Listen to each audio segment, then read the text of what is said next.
Senator barrister Ali Zafar کا کہنا ہے سپریم کورٹ نے قرار دیا ہے کہ مفرور ہونے کی بنیاد پر کسی کو الیکشن لڑنے سے روکا نہیں جا سکتا۔ میڈیا سے گفتگو میں انہوں نے کہا سپریم کورٹ نے الیکشن لڑنا بنیادی حق قرار دیا ہے۔ انہوں نے کہا پی ٹی آئی کی حمایت سے جیتنے والوں کو پی ٹی آئی کو ہی جوائن کرنا ہوگا۔ سے ہیں جو بالکل ہی آزاد ہیں، جنہوں نے اپنے نامینیشن فارم میں اور اپنا جو ایفیڈیوٹ ہے اس میں کہا ہے کہ ہم کسی پارٹی سے منسلک نہیں ہیں، وہ بالکل آزاد ہیں۔ وہ جب الیکشن کے بعد کسی بھی پولیٹیکل پارٹی کو جوائن کر سکتے ہیں، اس میں شامل ہو سکتے ہیں۔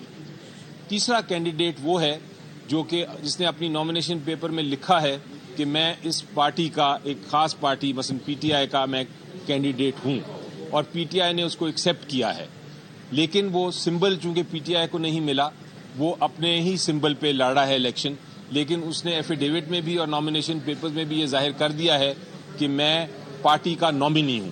یہ جو نامنی کینڈیڈیٹ ہے اس کو بھی پارٹی کا کینڈیڈیٹ سمجھا جائے گا، بے شک وہ پارٹی کے سمبل کے بغیر لڑ رہا ہے۔